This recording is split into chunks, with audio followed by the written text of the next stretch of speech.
Okay, we're live. Hi, everyone. Yeah, this is a hangout where we're discussing a bit of a drama, and it's not a pleasant thing for me to do. I don't take any pleasure in this, and if anyone wants to accuse us of engaging in a witch hunt or just getting involved in drama for drama's sake, then I can honestly say we all thought about how we were going to approach this and couldn't think of a single way we could approach it where we wouldn't leave ourselves open to these kind of accusations. But the person we're talking about here has just repeatedly engaged in bad behavior, and it's becoming impossible to ignore.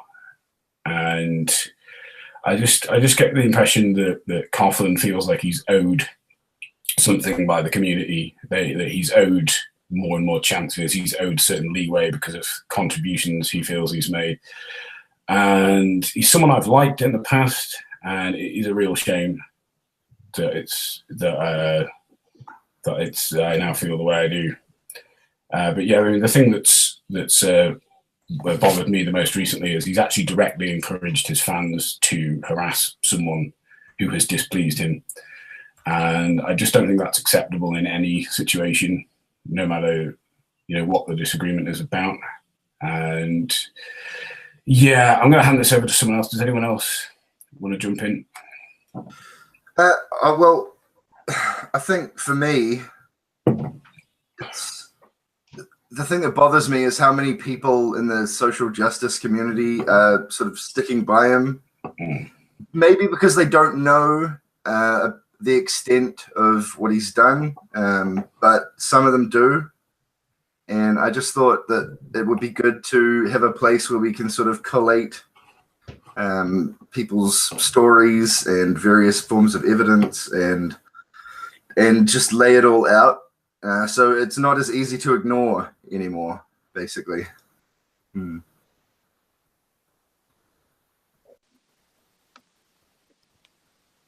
Anybody else? Yeah. It's been a pretty rough few days watching a few people start talking about the way that he behaves towards women and non-binary people, particularly through social media. The kind of unsettling behavior he puts them at the end of. Maybe it's not something that maybe he's not that conscious of how uncomfortable he makes people. But seeing the way that his fans have reacted very viciously towards the people talking about it has obviously pushed a lot of us to not want to say anything. And to see this happening in leftist space is very saddening, to say the least, I think. Yeah. So, to talk about some of the behaviors, I've been aware for at least about a year now of there's quite a few what I guess would be described as whisper networks when it comes to Coughlin. A lot of women in leftist spaces have been made uncomfortable by the type of advances he's made on them, whether he intended it to be taken that way or not. It's difficult to talk about because I know that a lot of them don't want their identities to be revealed.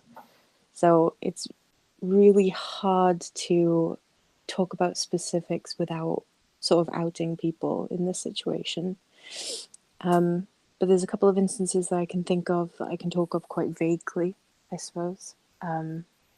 Like, I know a few people who have received unsolicited half-naked pictures from him and unsolicited sexual comments in private, as well as his tendency to focus very intensely on individuals and, for example, going through all of their selfies and pictures of them on their Twitters and Facebook and liking them.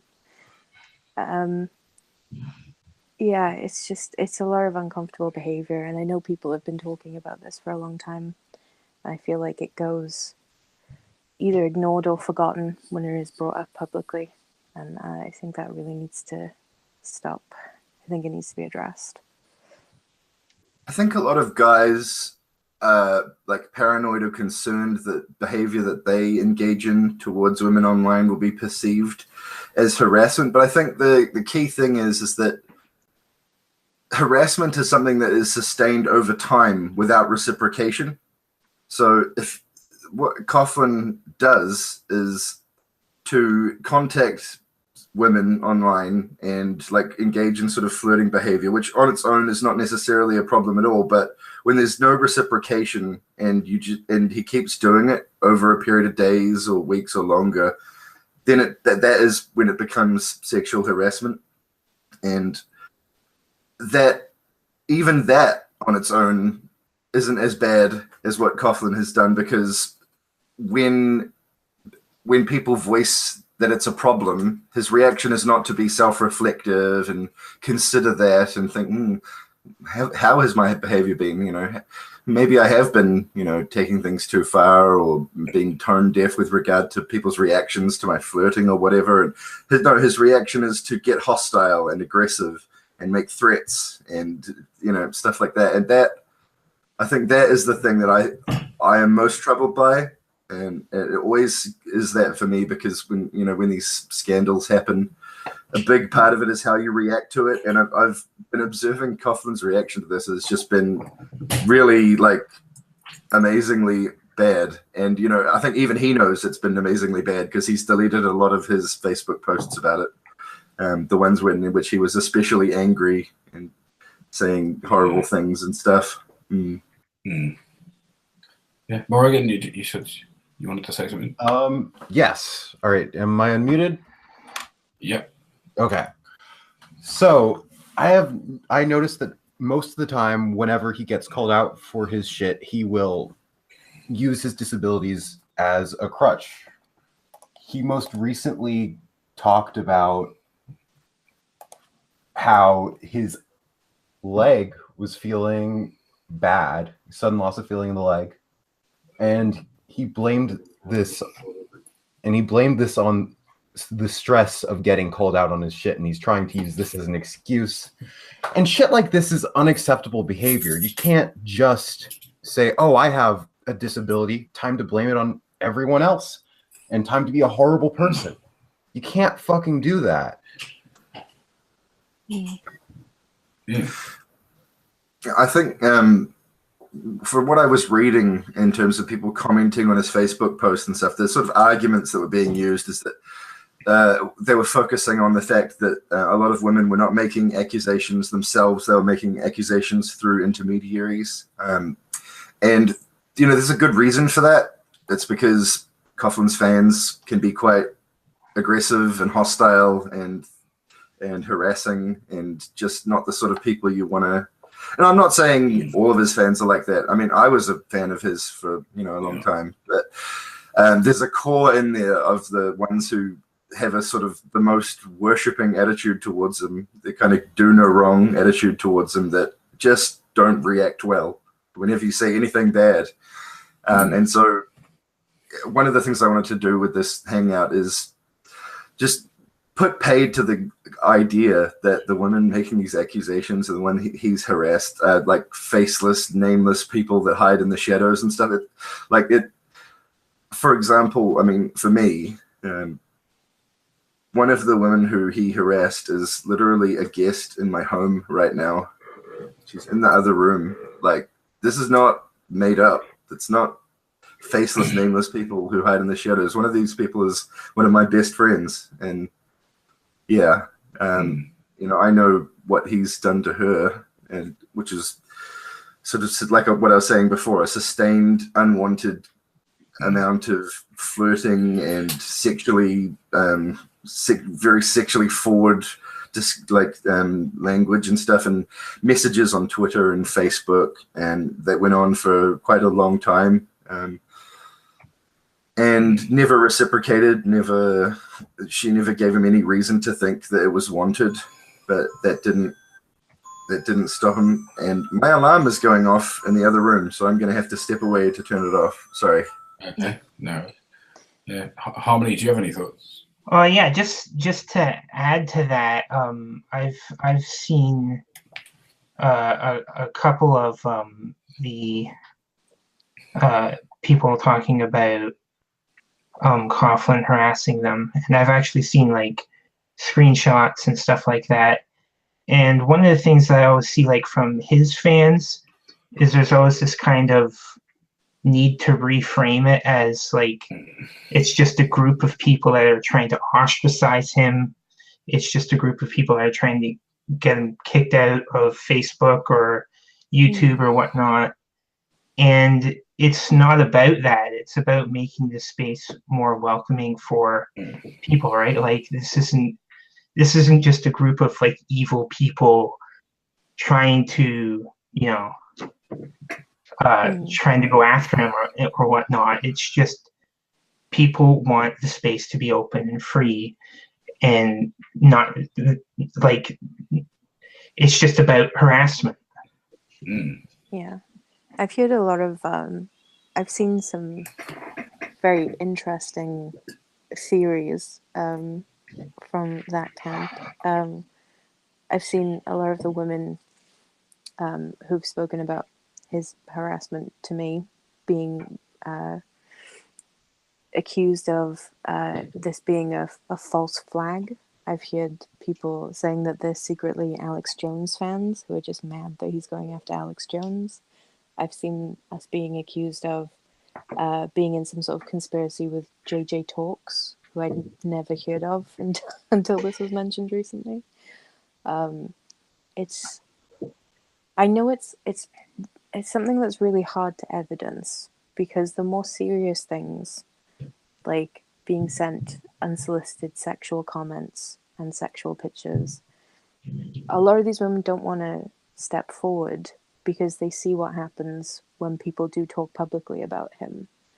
And for a lot of the rest of us who've only been on the receiving end of kind of ambiguously creepy behavior, like the liking all of your selfies and poking you on Facebook every day, it's hard to evidence that, because what type of screenshot will display how it makes you feel to see someone that you know is in the same time zone as you, who is awake at 5 a.m, liking all of your pictures? How do you provide one screenshot that makes it clear to people how that makes you feel? It's a difficult situation. Yeah, I forgot to mention that one of the things that Coughlin did with regard to my friend was poke her on Facebook every day. Yeah, a lot. Yeah, so I've heard that same from thing. a lot of people, and I've seen it too. Yeah. And yeah, you're right. It's the sustained over time aspect of it that makes it the most troubling, and you can't really evidence that in a screenshot. You can't really communicate how that makes you feel in screen cap form. There's just not really a way to do that. And I think Coughlin kind of knows that, and that's part of his sort of strategy, I guess. And Coughlin's quite good at sort of manipulating the message in the sort of PR situation. I think he's always been quite good at that, and that's why a lot of his fans have reacted the way they have, I think. Yeah. It's a combination of things, and looking through his own social media accounts, you can get a feel for what makes women uncomfortable. Like, if you look through his likes on Twitter, he is going through different LGBT positivity tags and liking a bunch of selfies from queer women he finds there. If you go through his Tumblr, it's all pornography in his likes, and he's following a bunch of accounts that are run by teenage queer women. And most of those blogs, they talk about it has sexual content, or they talk about sex. And when you add all of these different things together alongside personal friends of mine that have spoken to me about his behavior, it paints a very troubling picture. And I don't think anyone in this situation, at least the people I've spoken to, they don't want to take his income away from him. They don't want to ruin his life. They just want to see a change in his behavior, a sustained change in his behavior, and an apology would be nice, but the first thing is more important, I think, almost. So Yeah, and failing that, if that isn't forthcoming, which I suspect it may not be, then for people to in the community to acknowledge that this is going on and not stick up for him and defend him the way that they do. You know, I'm not trying to say you shouldn't watch videos made by him or donate to his Patreon, but don't tell me those women are liars. You know, don't echo Donald Trump rhetoric and like it's, you know, like. mm-hmm. I think, it's just, for me, the worst thing about this is the fact that people who would never have asked to see evidence against, you know, certain other people because they like Coughlin, even though they may not necessarily have the kind of a friendship relationship with him and more of a fan-creator relationship, just because they're a fan, that means suddenly now it's really important to see reams and reams of evidence and stuff. And it's just like, I don't know, I find it very tribalistic. And for me, like, my tendency is always to believe the women, you know, because there isn't really, if you really think about it, the amount of harassment that you're opening yourself up to is not worth it for any goal you might have. And, you know, this is the whole point of the Me Too movement. And, you know, the same people who say they support the Me Too movement in a lot of Coughlin's fans' cases will be the ones siding with him now. And I don't know. Yeah, I find it really disgusting. Yeah. I think there's an issue as well of like when multiple people are making the same accusation, it's a bit difficult to write it off as just one vindictive person lying about you for some vindictive reason. I mean, it's like if so many people come out with a similar story, you think, what are all these people supposedly part of some conspiracy? You know, are they also these seemingly disconnected people? Are they all just somehow actually insidiously connected in some way and have conspired together? You know, I kind of doubt it. I think that if we're hearing the same sort of accusations from a lot of quite disconnected people, then it's difficult to, you know, that's one hell of a coincidence. The idea that all those people are just yeah, some vindictive conspiracy. I was going to point that out. Like, I don't know if I said it online, but whatever. I've seen the same accusations for years now, and like I think someone mentioned JJ Talks. Like, she's not even on. She's not even like, I haven't seen her making any claims on Twitter. I don't even follow her, but there's like complete, like, over the span of time, there's completely disconnected people making the exact same claims. Yeah, it is striking how similar the stories are from now and with JJ Talks. It's the same kind of stuff. Yeah. And looking back at it, I feel kind of naive and foolish that I wrote off JJ Talks as quickly as I did and sided with Coughlin, and I didn't really have a good reason for that, and I feel kind of embarrassed about that now. Well, I have issues with her that some people on my channel, my subscribers, are probably aware of, but they don't really have to do with that. If you see what I mean, I actually didn't really side with him on that. I didn't like the way he dealt with that, to be honest. Perhaps I should have said something at the time, but I don't know. She's also someone, unfortunately, who I don't get on with anymore. But maybe that affected my decision not to get involved. I don't know. The people I've spoken to about this, who have come forward with their own stories about it, people I've known for a long time who've told me, whenever he's been mentioned, they've told me about their experiences. It's not just YouTube spaces, and it's not just leftist spaces. Like, I've spoken to people in the UK comedy scene who probably don't even know that he's on YouTube doing stuff, who've been able to tell me about things they've heard and things they've experienced through knowing him online, through stand-up as well. So you know, these are people who are completely in completely different communities, and it's all the same story every time. And there has to come a point where you go, well, okay, maybe they're not all sock puppets for JJ Talks. Maybe they're not all secretly Alex Jones fans. Like, yeah, I don't know. It's just a really sad situation. Yeah. Now, we wanted to talk about Oh, sorry. Melt. I just wanted Sorry. to quickly say, Leto just made a good point in the chat, which is that Coughlin's fans would not think less of him if he acknowledged this stuff and that he's doing this, and that he has a problem with this stuff and needs to fix himself. He'd probably actually appreciate and respect that, you know? And yeah, that's a good point. Yeah. Yeah. It would be amazing if he did that. I would really like that. So the aim of this hangout is not to be vindictive, although that is the accusation we are going to. I've not really looked at the chat. I've no doubt that's an accusation that's probably being made. I mean, I would love it if people like this recognize that they had a problem and put some effort into solving it. But it's yeah, like I said before, I was a fan of Coughlin for a long time, and you know, I would love that if he would come, you know, be open about this stuff and acknowledge it, and so that would be amazing. But given his reactions up to this point, I just don't. It's not worth the the disappointment, I guess, of attaching too much hope to that. Yeah. But prove me wrong, Coughlin. Yeah. You know? So we're going to talk about Melt then, because we all said they want to. Yeah. Go for it.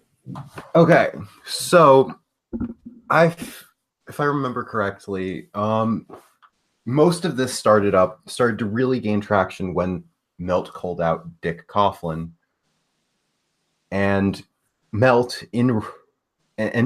in retaliation sent people to harass Melt effectively. And he said he specifically mentioned that he has a bigger following than Melt, so we'll be able to dogpile her, basically. Yeah. Across the course of the implied he would murder her, unless I'm mistaken. No, he was speaking. He said, like, what he was saying was that if, like, okay, he didn't voice it very well, but what he was saying was, like, if Melt has the equivalent of a pistol on social media in terms of her reach, Coughlin has a machine gun. So okay. He can drown out what she's saying, he can control the message, and he can dogpile her, was what he was saying. It was a poorly chosen metaphor, but that was what he was saying. Yeah. It really sounded like a I could kill you if I wanted thing to me. I can understand why people would misinterpret that, because like you said, it is pretty badly worded. But when you take that alongside him also saying, like, she'll get what's coming to her, if my channel gets shut down, she better run. Like, just a number of... And he said in a deleted Facebook post, he said, whatever is coming her way, literally anything, she deserves literally anything that's coming her way after he's told his fans about it. Yeah. Yeah. I've seen some of his fans say in comments as well that they, if he wants, they'll find her for him and stuff like that. And I've seen absolutely no discouragement of that either. And this is on Facebook, so it's his small group of fans/friends there. I can understand if he didn't say anything if you saw her on Twitter, because I'm sure he gets a lot of responses. But he needs to be discouraging that behavior. And I don't necessarily blame his fans thinking that that is acceptable when he's doing it himself. So, yeah. So I guess we should probably bring up the Tumblr account thing, because that is one of the most disturbing parts of this. Peyton, you've got is it? I mean, I've got the screen cap video. Scroll. So I should probably give some background for people who don't know what I'm talking about. So Coughlin has a Tumblr account. And if you're on Tumblr, you can you have to log in to see this, but if you go to his Tumblr account, which is there a link to that in the description, Andy, like we talked about? No. Could you add that at some point? So his Tumblr account, if you click on his follows, like the pages he follows, it seems to me that Coughlin may not realize that people can see that because the accounts he follows are quite striking. There's like Peyton said before, it's a lot of porn. It's mostly porn, and there's a lot of sort of words that come up a lot, and this sort of theme develops as you scroll through this stuff. Words like princess, baby, words indicating like girls, young women, like in their teens and stuff, and it's all quite gross. So we assumed that after he found out about this hangout that he'd do something about this so it wouldn't be there anymore. So we've got some recordings and things for you to have a look at, but I'm not sure how we're gonna put that out there. Did Peyton, you said you had a Imgur page for it or something? I have a Imgur album where I've included there's a short video just scrolling through the first small chunk of his followers. I mean, I did originally record scrolling through all of them, but it took about 10 minutes to get through all of them, going through at quite a pace. But I've also included just a small selection of the accounts that he's following on there. It's like so it's you can still have images. an idea of what it is. Yeah, they're still images. I've done my best to conceal who runs those blogs, but I've left the description of the blogs up so you can get a sense of what type of accounts they are. Most of them are there's a lot of sort of porn collection blogs on there, which it's fine wherever people like porn, but the ones that are personal porn or sex accounts, they're run by young queer women between the ages of about 15 and 23. Dick Coughlin is 38 years old, if you're not aware of that. There's just something very, especially the 15-year-old so that he's following. So that's a blog about where a 15-year-old girl is sort of recounting her sexual exploits, and that's one of the ones he's following. Yeah. And then there's a lot of 17 and 18-year-old girls who have were essentially softcore porn type blog accounts, and some that are just collections of selfies. That's pretty much all that's up on there. There's also one blog which is called something like Misogyny Rules or something. It's something horrible like that, where it's a patriarchy kink blog that role plays women being subservient in patriarchal households, or there's also a lot of quite graphic sexual abuse content, sexual abuse styled porn content on there. I don't know. It made me quite sick scrolling through the people he follows on Tumblr. It's not very good. Yeah, I mean, a big problem I have as well is the sense of entitlement that Coughlin seems to feel like he is owed certain things by the community. He often, whenever he gets called out for these things, starts bringing up all these wonderful things he's done in the past for the progressive cause, and that's what's called moral licensing for anyone who doesn't know it. And it doesn't, like, doing good things does not give you some sort of special leeway with doing bad things. It doesn't mean we let you off a few things. It's not like if I help an old lady across the road, it doesn't mean I get to kick someone in the nuts an hour later. That's not how doing good deeds works. It's not a way of building up a kind of a set of allowances for bad deeds. it sort of feels a bit obvious explaining that, but it isn't. But I think also his fans feel like they have to support him because he's done things like, because he spoke out against Pat Condell or Thunderfoot or whoever in the past. They feel they have to sort of stand by him, otherwise that would be to dismiss things he's done in the past which have been of value to progressive activism on YouTube, and it just doesn't work like that. It's not a case of, there's no good deed you can do which will put you above criticism. Mm-hmm. Yeah, that's the thing. Like I said before, we're not trying to say you shouldn't watch videos made by him anymore or anything like that. But if you're gonna, firstly, ideally stop calling the women liars. But if you're not going to do that, stop pretending to support the Me Too movement and other forms of sexual harassment movements and stuff. Like, because this is, as far as I'm concerned, a part of that. Coughlin is a public figure, although admittedly a minor one, and he has used the fact that he's a public figure to get his in with a lot of these women. That's why they become friends on Facebook or mutuals on Twitter or whatever, like that. And so, as far as I'm concerned, this is part of that. And if you want to continue supporting him and whatnot, just don't pretend that you're supportive of that too, because you're not. Yeah, exactly. But going back to the Tumblr thing, I just I've got the video open now. It is really striking, like the words that come up in common: little, angel, baby, doll.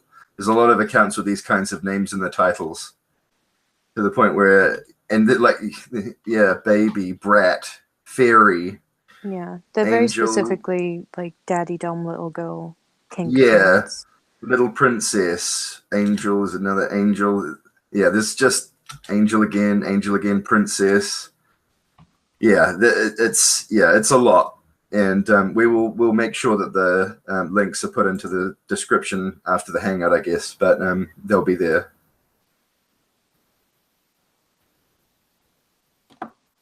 Yeah, I also want to specify, like, this isn't about shaming him because he likes porn.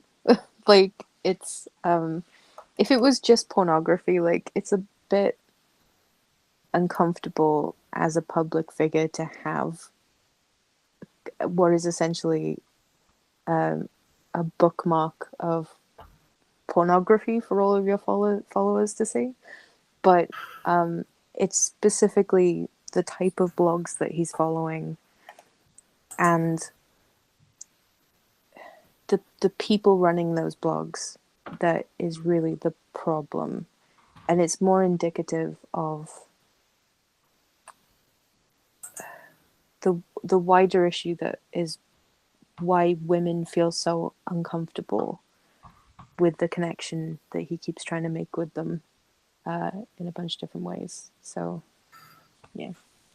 Yeah, and, we're not trying to say that you shouldn't try and seek out relationships online with other women that you're in an activist community with. But, if there's no reciprocation and silence on the other end, that should be telling you something, This person's not into it. Don't go there. But he never seems to, or it seems to take him a long time to learn that lesson, or indeed, in some cases, he needs to be blocked before it stops, and that's the problem, I don't think there's anything wrong with people who are in online communities together, forging relationships. There's nothing wrong with that at all, but that's not what's happening here at all. And also, he on his Facebook page it has said he's been engaged throughout a lot of this, which is additionally something which I thought should be mentioned. Mm-hmm.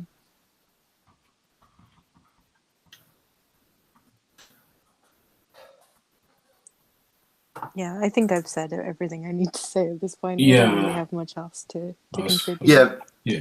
Me too. We could talk a little bit about his use of slurs and his continuous defense, but I think we've said everything we need to at the very least. I think that stuff is actually more known about by his fans, and I think they've just they tolerate that. I don't think we really need to shine a light on that stuff. He makes. And one thing I did want to say though is that, like me, Coughlin, if I remember correctly, in the hangout that I did with Coughlin and ContraPoints, which mostly was about stand-up comedy, he mentioned that, like me, his favorite stand-up is Stuart Lee, and I just wanted to say that Stuart Lee would never make a rape joke, ever. He's too smart for that. He likes to put intelligence into his comedy, and I just found it quite, sad that someone who's a fan of his would be so, would be willing to make the kind of disgusting jokes that he would never make. But that's a minor thing. Yeah, I guess it does sort of play into it because the way that he uses gendered slurs and the general hostility of his persona, I guess, that does intimidate people. And especially because of the way that the outbursts that come after whenever he's criticized. People don't want to talk about the horrible shit that he does, and with good reason. Yeah, and like with Me Too stuff, there's a power imbalance involved. And a lot of the women that he goes after, the queer women who are not necessarily the most not the kind of people who are a bit shy, and through their experiences in life have taught them to be cautious and careful with the stuff that they say in public and all that. And luckily there are people like Melt out there who are willing to take that step, which is good. And but specifically with like leftist spaces as well, there's more likely to be women who've experienced some sort of sexual violence. And I think that is kind of another reason why people stay quiet about it. Because I know in my experience, the way that it's like you almost kind of convince yourself it's not a big deal and it's your fault that you're uncomfortable. And you've clearly misinterpreted the situation. But when you start talking to other people and you hear they've had exactly the same experience and they weren't sure whether they had the right to feel uncomfortable by it or not, it makes you realize that no, it's not that you're making a big deal out of nothing. It is poor behavior. Yeah, with my friend, and what she said is that she knew the behavior was not okay, but she didn't necessarily feel like it was a wider problem until she started hearing the same stories from other women. And it wasn't even until that point that she felt comfortable blocking him, because there's just because of that power imbalance, and because this is someone you looked up to and respected so much, that there is that sort of barrier there to fully acknowledging what is happening here and how bad it is. And it wasn't until a lot of other accusations started coming out that she realized how big of an issue this is. I mean, if you look at the original tweet from Melt that made him start posting really aggressively towards her, I think it said something that was just like, Dick Coughlin is a creep, watch yourselves, everyone. It was quite tame considering. He still became very, very hostile to her very quickly. Yeah, I was quite taken aback by how aggressive his reaction was. Like, I was pretty sure it wasn't going to be great, but yeah, like even then I was pretty amazed. But we did say when we were talking about doing this hangout that once we'd said the things we wanted to say, we weren't just going to sit here for 2 hours banging on Coughlin. Yeah. I think we'll put the links in the description, and I'm just going to leave it at that. Yeah, at least for what I have to say. Yeah, I'm happy with that. Unless anyone's got any closing thoughts.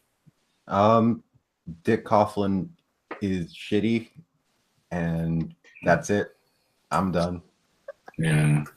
I mean, I just wanted to talk about like the Tumblr stuff because like I've seen this happen like so many times when people challenge for like show me evidence, show me evidence.